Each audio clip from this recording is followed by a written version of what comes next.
Hello and welcome to the Winners of Sheffield Podcast. I'm here today at Leah's Yard meeting Dom Brook of Brook Consulting. Very nice office. Appreciate you coming down. Bit of office MD, I have to say. Yeah, we're like you say, we moved down here in August 24. I mean, it's working. We're based in Barnsley before at the business village. So, we've been based in the business village for topside of 13 years. Brilliant home for us. Really gave us that foundation for us to, move on, and that's the idea behind the business village, isn't it?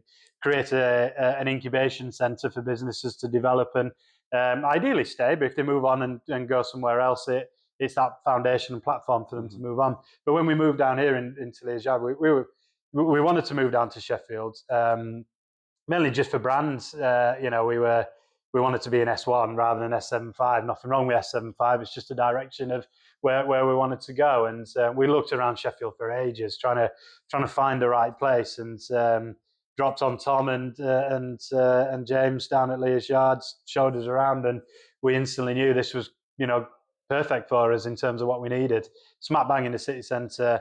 Load of stuff to do outside of work, loads of space for us to grow into, which has provided that catalyst for us to potentially move on to something else now in the next kind of 6 months. But it's a cool space, isn't it? Like you say, it's like Dragon's Den. You come in and it's fully kitted out, but you've got old world, and just behind us where you sat is new world, where it's all modern. So we couldn't have asked for a better home over the last kind of 16 to 18 months. Is that how long you've been here, is it? Yeah. We moved down here in August last year, so August 24, and it's been our home since.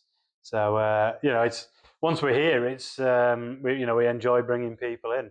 We've got the room just behind us where we run various different training activities and our internal meetings, and outside of work, the heart of the city that's just behind these walls here is just growing and growing. You've got independent food, independent bars, loads of independent shops that is attracting people into the city. And every single week it gets busier and busier. We've noticed it since we moved down here last year. Like, especially with the lead up to Christmas now, this whole area is just going to be heaving with people. So outside of work, it's actually a good social space as well. I mean, I told you I rarely come into the centre of Sheffield. But I launched literally Black Friday, November 28th last year. Yeah. And although I launched, that was the day I could come out of the traps. But my wife at the time, who works in a school, it was what they call a wellness day. Yeah. And even then, that was probably the first time I've been in the centre of Sheffield for a long time. And again, you sort of forget how good we've got it. I mean, we weren't far from here. The shops around here and what have you. And I just sort of thought, but again, it's sort of, I think, Sheffield City Council, we are sort of picking a fight where they've not really helped themselves in the sense that, parking is now even on a Sunday and it's sort of till 8 o'clock and stuff like that. And I think it just fills me with dread. Where am I going to put my car? I mean, you were saying that you had this electric car sort of. Well, the best thing I ever got was the Green Pass from Sheffield Council, which unfortunately they've discontinued, but I've still got mine until next year. So you can park anywhere in the city, which helps for people with electric vehicles. But anything else, but once you're here, you're here. Yeah. Once you've gone through that pain and you find your spot and you're here, there is no place in the country like it than this. All this investment zone of the heart of the city. It's it is really cool. So I know you sent me through a bit of info about yourself, and you mentioned there you grew up in Oxspring. Yeah. Well, I think I first grew up in Doddeff in Barnsley with mum, dad, and brother, and then we moved out into the countryside from Doddeff to Oxspring when I was 11, and stayed there until I went to uni. So Barnsley, Sheffield is where I've been born and raised really. I moved around a little bit, moved over to Manchester and back over to Leeds for a little bit, but something always keeps keeping me here. My brother, moved out when he was 18 and never came back. Did you study somewhere else? Or? Dan, my brother, he went down to Loughborough and then London and then Australia and Dubai. So he can wait to get away in a nice way, and go and do that avenue. I've always stayed semi-local, and now we've got 3 young kids. I don't think I've been, we're very settled in and around this area, and I don't think moving's not on the horizon for us. I'm very, very unbelievably passionate about the local area, helping local businesses, local people, and that kind of like local agenda is something that we're trying to obviously bleed through the business to work locally. So when you were at school, were you, obviously you're now sat as sort of running a business of this size? Did you do well at school? Yeah, I didn't fail. I never pulled any trees up at school.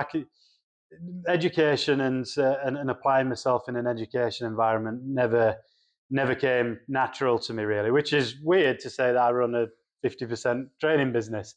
I absolutely love doing training and delivering training and being part of training, but going through school, applying myself in something that was more classroom based rather than just cracking on and doing something. My learning style is very hands-on. It's very break it and then fix it by just getting stuck in. The amount of times the parents were just pulling their hair out with me where I was a kid, where they went, right, you've got a toy and instructions, forget about the instructions, we'll play with it, and it'll break after 5 minutes because I've done something wrong with it. Just that whole style of learning is very much me and hands-on. So, but I enjoyed school. I've got some very, very fond memories from school. Pretty much all my friends that I'm still in touch with are all ex-schoolmates, or all local. So I enjoyed school, and Penistone Grammar School was a really good place to go and study. And then moving on to Leeds Met doing a sport degree. So if you think about it from my background, looking at very sports orientated, very non-business related degree, to actually come running a manufacturing improvement consultancy, one is A and the other Z. It's completely opposite. That I never thought that this would be my path, but I'm very pleased that it is, because it's when we get it right, it's very, very rewarding. And when did you leave Leeds? So I went 2008 to 2011, and then I actually I can remember now actually when I was doing I was so focused on triathlon at the time, which you probably won't think about it now, given my lack of sporting ability. But I competed at triathlon at a good level. Went to Leeds Uni for that reason, really, to go and train with the high performance squad there. But I kind of focused a lot of time and effort into that, which was good. I was very fit, very healthy. I had really good network of both young and older people that some of them I still keep in touch with now and do business with, because it created a good network. But I kind of let the studies slip a little bit, and I can remember doing all right in the degree and passing it, but not pulling any trees up with it. But I actually got a job before I graduated, and did the whole hustled my way into a job by saying, I'm graduated already and done this kind of stuff, even though I hadn't. I was kind of sat there going, need to get myself ahead of the curve with all these graduates that are going to be finishing in May that have probably done a little bit better than me in the degree, and but I know I obviously can outperform them. So I applied for jobs over in Manchester, and before I'd even graduated, I was over there working in banking recruitment of all things, which I followed. My brother still works in recruitment now. I kind of followed his path, where I looked at all the transferable skills of sport in terms of wanting to be the best, great determination, not letting someone beat you. They were all quite attractive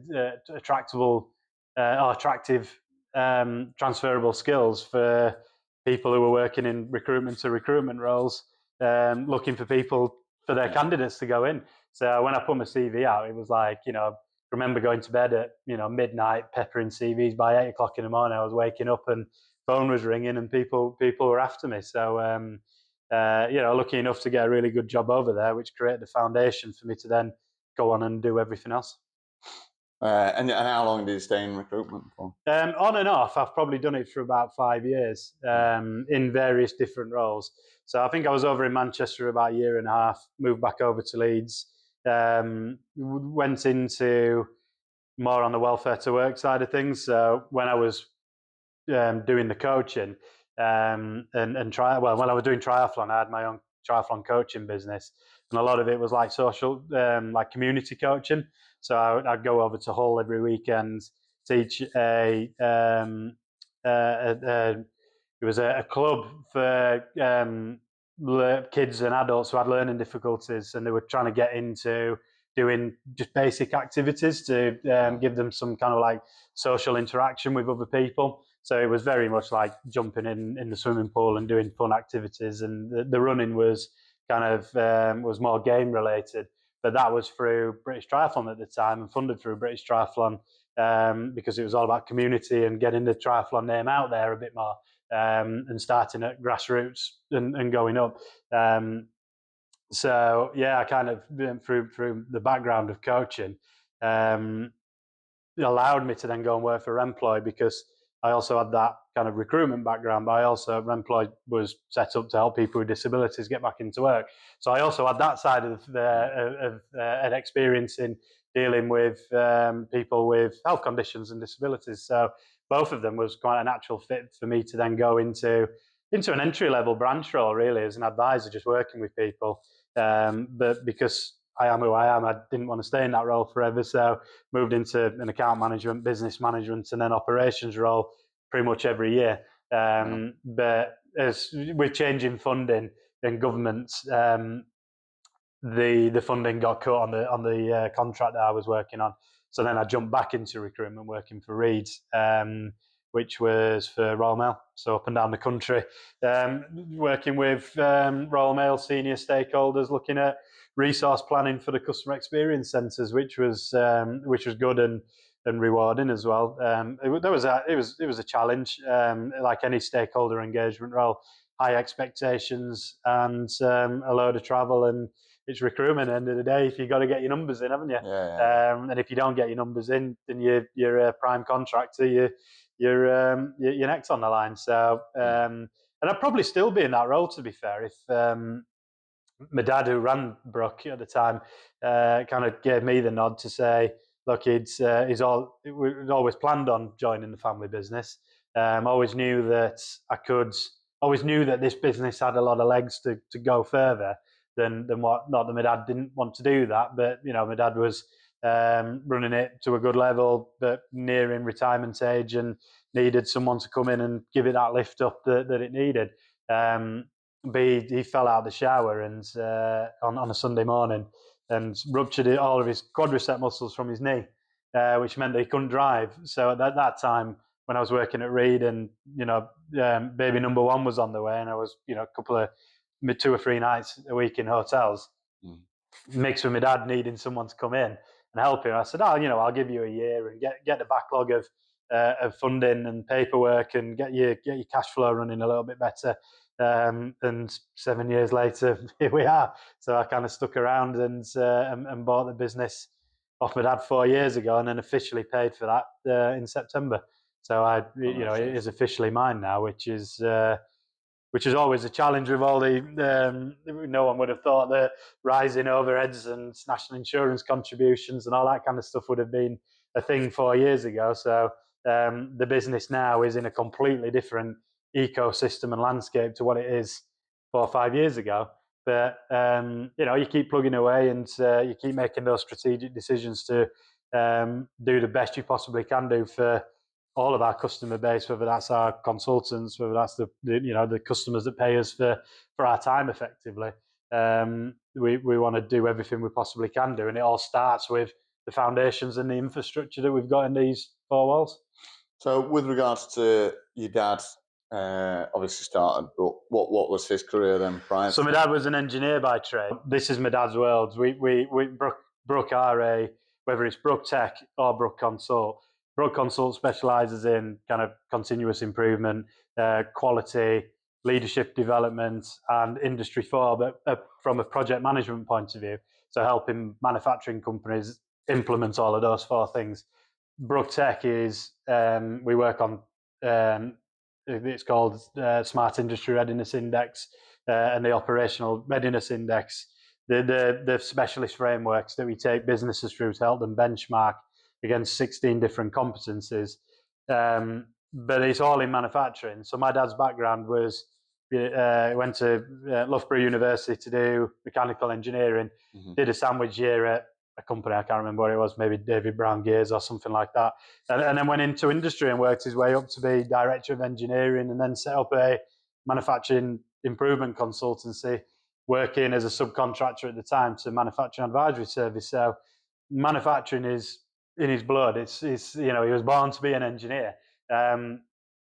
Me coming into a manufacturing environment, having no manufacturing experience whatsoever, and going out to a director of a company who's set it up from the ground up and telling him or her what they need to do with no manufacturing experience to start with was bloody difficult. By getting, not difficult in terms of getting out and doing it. I'd chuck myself into anything, but getting out and doing it right and scoping things out correctly. And did you find many resisting that, or kind of? No, you know what? We've got some really good customers, and no one has ever pulled me up on anything like that. It is very much and I don't have it now.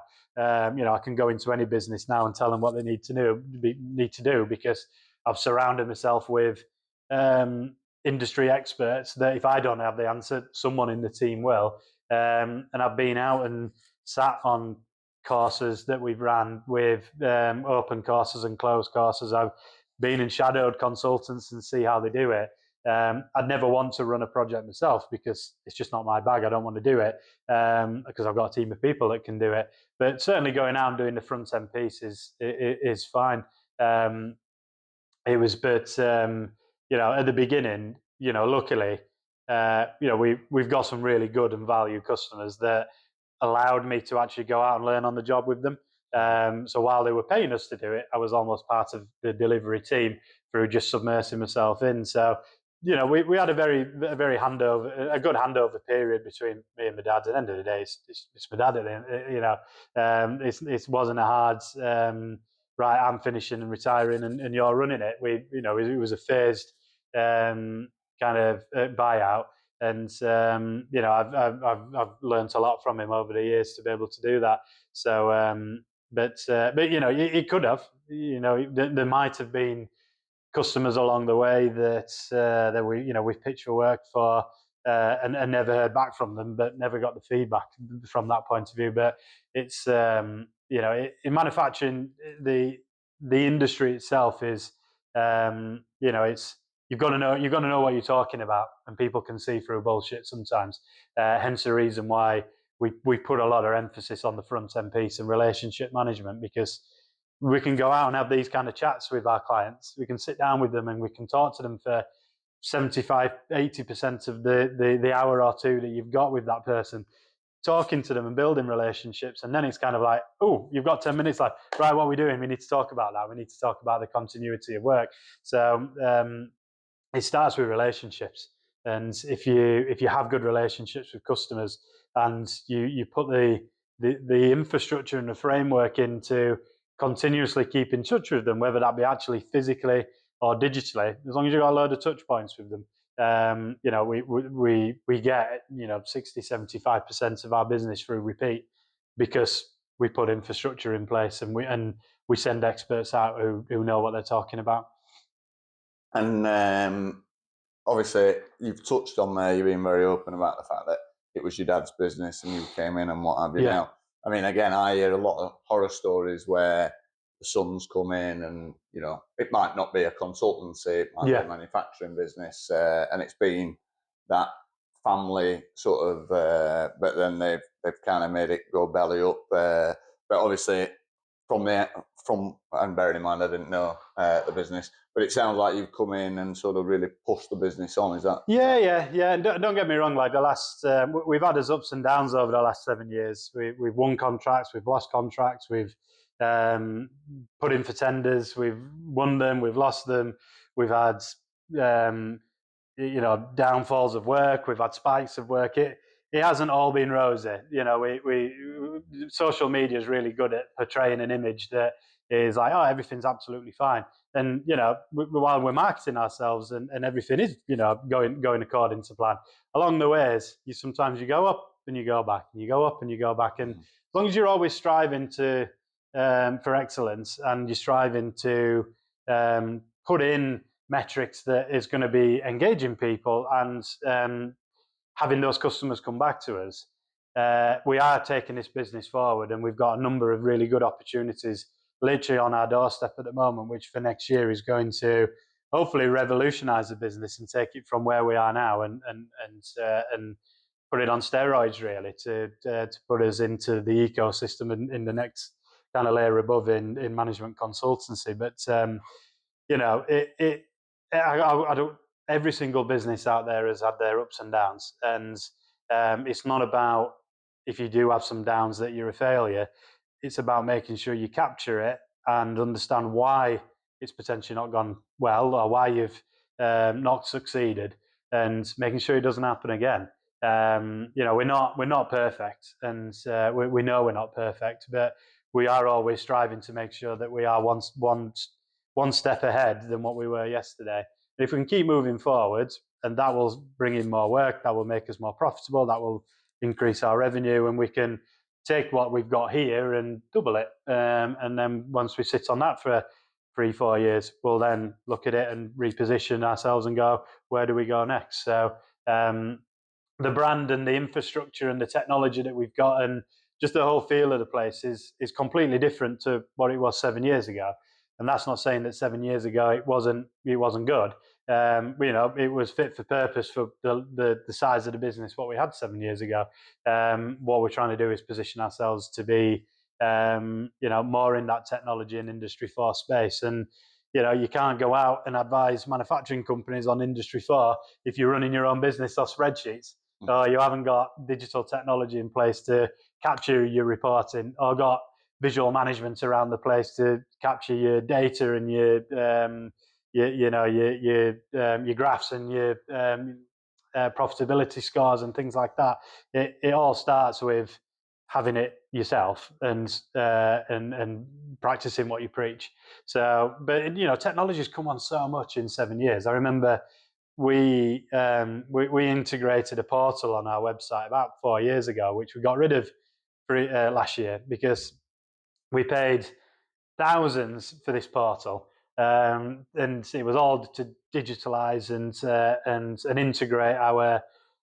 integrate Sage to our portal, so it automated invoices, and reporting wasn't done on Word documents that got signed off. It all went through QR codes and stuff like that. I think we pay £80 a month for it now, because technology and AI has moved on so much in SaaS-based technology that we run through our CRM, Monday.com, that there's always a form on there that you can do. So we are always evolving as a business and trying to keep up with technology, which comes with its problems, because you're always going through a change cycle. You're always trying to integrate the next best thing. And if you've only just got into a steady flow where people are used to following that process, and you go, hang on, you're not doing that anymore, there's a new process, and you're constantly doing that because you're keeping up with technology, people can get frustrated, and conflict comes because you just get used to one thing and then you're having to do another. But yeah, we're really trying to drive the business forward around technology, and it starts by integrating it ourselves. It's funny just hearing you say that. Made me think of my own. As you say, technology is changing at such a rate of pace sometimes that you sort of think, okay, I'm behind the curve here. Do I jump on it now, or do I wait for that next wave? How do you equate what's the best thing to do in that situation? Well, we've started for us internally. We started on this Monday.com journey, 3-4 years ago, and it's just ever evolving. We've got, like, for example, Chris, our finance manager. We're looking at moving from Sage onto Xero at the moment, but we never jump into anything because you know what it's like. We've seen our clients do it time and time again. And I use the analogy of Christmas time with the kids. It's like, the kids cannot wait to get underneath that Christmas tree and open those shiny new things, those presents, that they don't even know what they are, when they've got a playroom full of toys which are fit for purpose, but they just want that shiny new thing that's underneath the tree. And I see it every year. And it's the same in industry. You've got infrastructure yourself. Most people will have some form of technology that they've integrated into their business themselves, and sometimes they don't know the power of it and what they've got. So we always start by auditing what customers have got and what they want to achieve, and seeing if they can actually do it with what they've got to start with, rather than getting something new and shiny integrated in.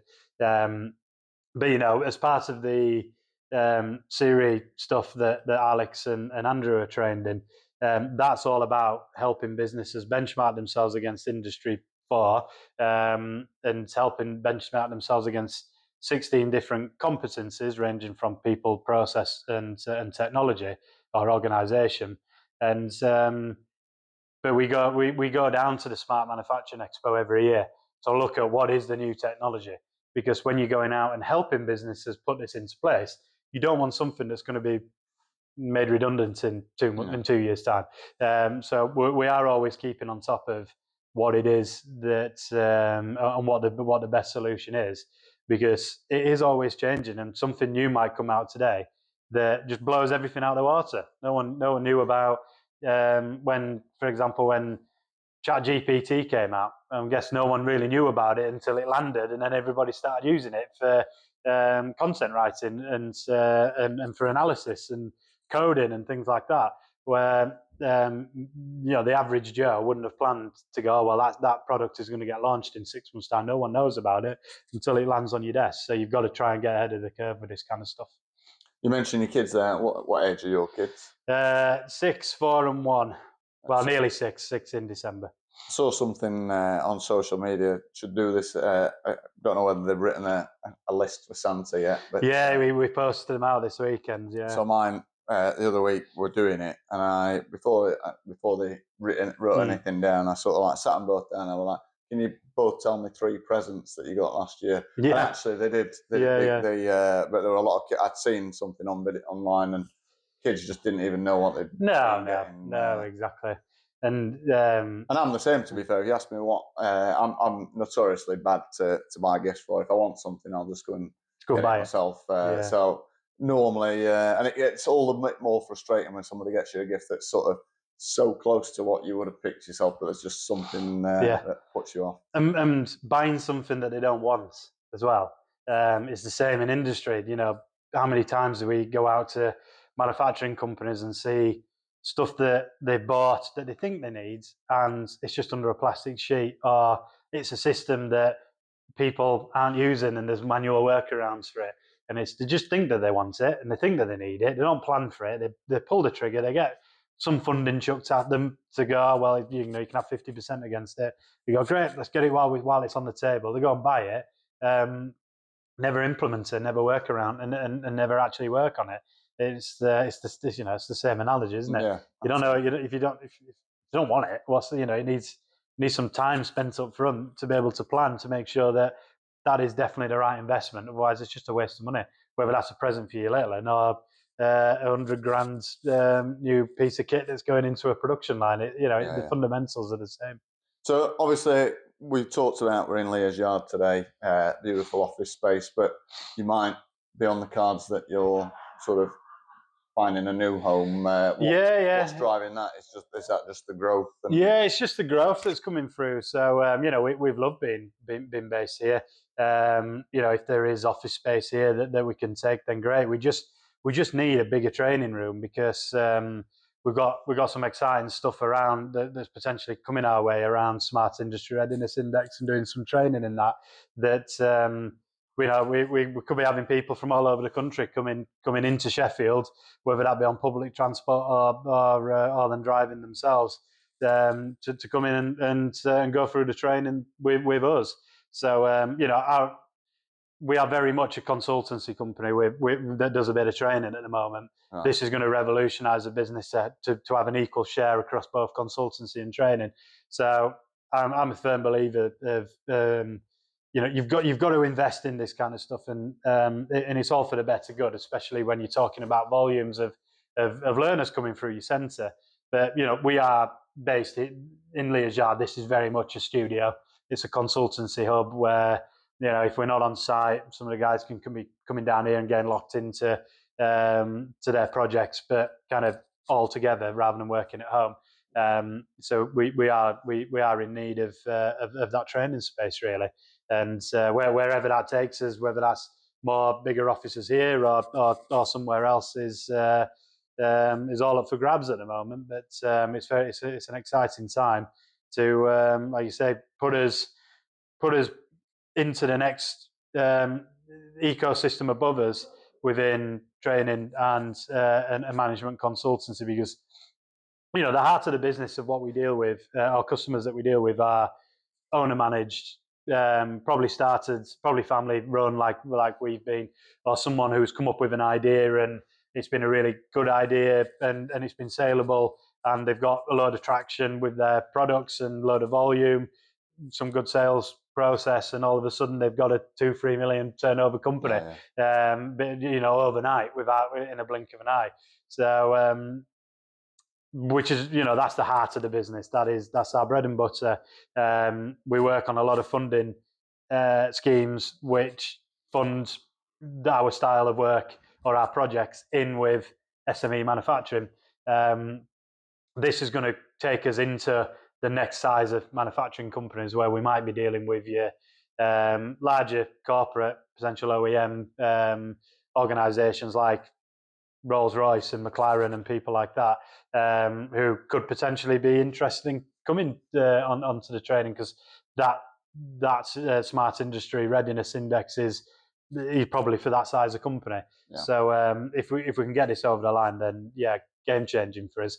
But we have to invest. We've got to get digital training rooms. We've got to get interactive screens. We've got to have infrastructure and in our operations team. We've got to have learner engagement advisors to make sure that the learners are getting the most out of it, rather than coming on the training and getting ad hoc surveys come through and say, oh yeah, these learners are fine, and then you move on.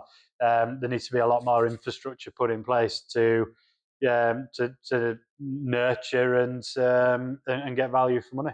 So we talked about the fact that you might be expanding and moving into a bigger space potentially.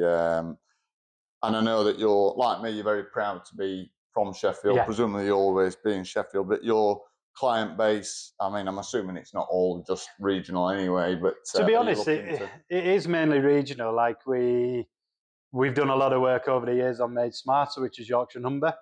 Made Smarter is a government-funded consultancy and training scheme to help SME manufacturers adopt Industry 4 technologies, which you can get up to 50% funding on for revenue grants and capex. So we do a lot of work regionally on that. We're doing a bit of work now in the East Midlands. So we've started to branch down further the south from Sheffield down into Chesterfield. But the expansion plans that we've got is hopefully going to be anywhere. So anywhere in the UK, where people can hopefully come, rather than us going to them, they can come to us. So we will have that infrastructure in place to attract people to want to come and use the training facilities and go through the programs that we've got, by not just going out and delivering the training on site, actually giving the people a reason to come and see us through the infrastructure and the technology that we've got in place and the interactiveness that we'll have of our training facilities. But that is obviously going to be very attractive for people to be coming into Sheffield and staying overnight and spending the money here. And how have you and how do you intend to grow the business? I know you said that your role is largely sales. Is it you picking up the phone, targeting businesses? We do very little outbound sales. It's probably an area that we may look at in the future. The majority of our work is very much repeat business. So the core business of regional work is putting a good plan in place from an account management point of view to look at what is next. So say, for example, someone might be doing an ISO 9001 project with us and say, Next year we want to do 45,001. So it's capturing that information, putting it on our CRM, putting triggers and push notifications to tell us, by the way, in 9 months' time, that person's going to want contacting. So you just don't forget about it. It's all about data. It's all about capturing that data and following up. I did some work with one of our senior consultants here and a few years ago, just to give me some coaching and mentoring around sales. And he was saying it's all about the follow-up. It's all about the follow-up, and just don't let somebody just let them just disappear into the into the clouds, so to speak. It's all about knowing when to follow up with them and keeping in touch with them. But the whole national growth is going to come from kind of like lead generation campaigns and marketing campaigns. We've got our own in-house digital marketing and marketing manager. So it's all about, he's just doing a project at the moment to look at where can we get data from. So it's not about buying shit data and chucking a load of stuff at people who may or not be in post anymore. It's about finding the right platform, doing an ROI analysis on and doing some trials and going, is this data rich? Is it worth the money that you're going to be paying for? And targeting certain demographics of people. So say, for example, on the Smart Industry Readiness Index growth that we're looking at, you can go out and market SIRI as much as you want. No one's going to see it and go, I need a bit of that. They don't. The messaging needs to be discussed. It needs to be targeted at the right person. You could send it out to anybody, and they will probably think that it's good, but they're not the decision maker to get it over the line. Yeah. So we're just looking at doing a targeted marketing campaign at the moment at finance directors of certain size manufacturing companies to get SIRI in front of them, because SIRI will make capital expenditure and future investment grants. It will make them targeted. It'll make them the right one. It'll tell them why they need to do it, and it'll make their ROI a lot higher to make sure that if they do buy a new piece of kit, it's gone through a process to say, yes, this is your prioritized metric and your prioritized dimension. You need to do this now, otherwise you're married to a loser, kind of thing. And if the people, and that's got to be set to finance directors, because they're the ones that hold the purse strings. They're the ones that they're the ones who's next on the line if they don't get the right investment. So getting that out to them should then yield us some inquiries that come off the back of it. We just had an inquiry that came in on Friday, I think it was, through a local company. They've been down to the AMRC, and AMRC said, yeah, you need to look at SIRI. They've gone online, seen that they could actually get that in Sheffield, and rang us up, and we're going out to see them in December, which is probably going to get us an assessment out of it. So we put a lot of emphasis around marketing on obviously traditional marketing, but very digital focused. So rather than us casting the net out to say, look at us, look how good we are, we're trying to be proactive and get the data for us to go out to them and do it both ways.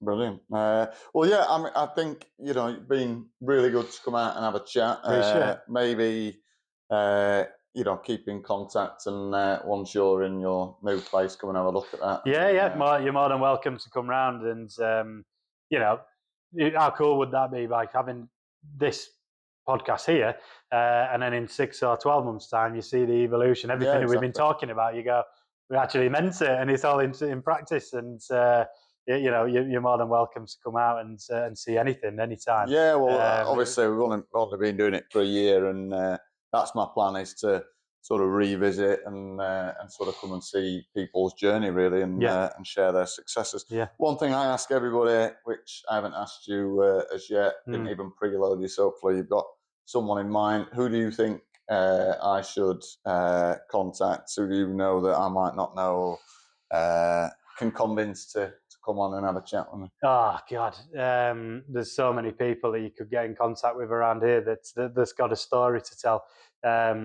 I mean, even just one person, Andrew that works with us as our commercial director.